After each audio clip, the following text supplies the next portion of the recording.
Ra'iisul Wasaaraha Xukuumadda Federaalka Soomaaliya Mudane Xasan Cali Khayre oo safar shaqo ku jooga dalka Itoobiya ayaa ku guuleystay in xabsida dalkaasi Itoobiya laga sii daayo maxaabiis Soomaaliyeed oo sanado kala duwan ku xirnaa xabsida dalkaasi isla markaana lagu soo wareejiyo dowladda Soomaaliya iyadoo dowladda Itoobiya fulinayso heshiiska hore la gashay Ra'iisul Wasaare Xasan Cali Khayre maxaabiistan oo dambiye kala duwan loo haystay ayaa tirahan gaaraya 120 muwaadin waxayna bilow wanaagsan u tahay hirgelinta qorshaha xukuumaddu ay ku doonayso inay ku soo dayso muwaadiniinta Soomaaliyeed ee ku xiran xabsiyada caalamka.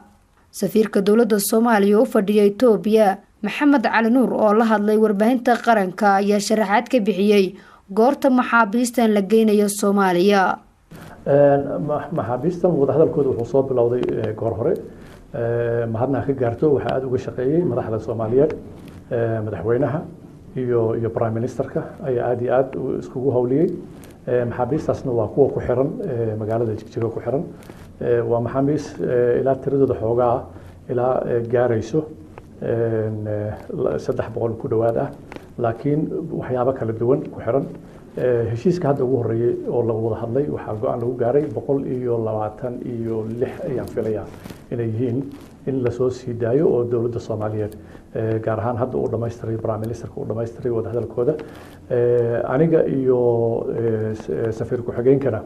ilaa 3 maalmood oo intii ciidda ka horeysay aan Jigjiga u joognay oo iyadana aan indhaheen aan soo saarno aan soo aragnay maxaabiista waan aragnay aad iyo aad baa maxaabiista muxuu ahaa loola macaamilay xitaa waxaa la siiyay waxbarasho la siiyay qaarkood shahaadooyin bay haystaan oo ah muxuu ahaa in la baray xisaabaadka iyo farsamooyin gaar la baray waxa kale aad iyo aad looga caawinay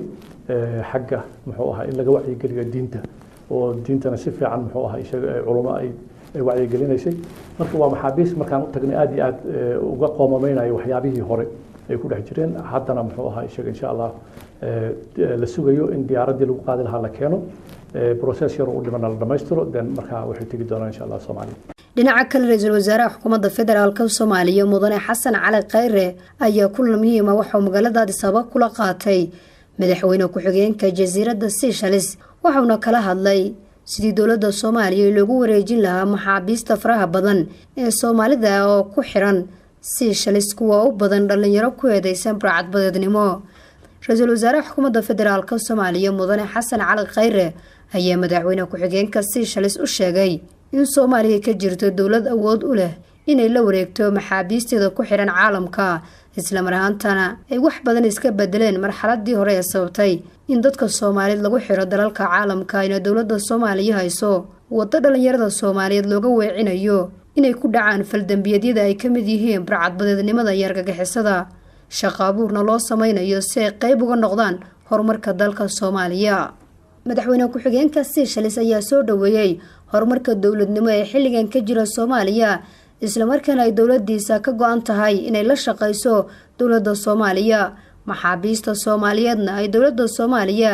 iyo Seychelles ay ka yeeshaan wada xaajood miro dhal ah iyo in la diyaariyo jawi suurtagelinaya in Soomaaliya lagu wareejiyo muwaadiniinteeda ku xiran Seychelles. Nasr Bashiir Cali warbaahinta qaranka Addis Ababa.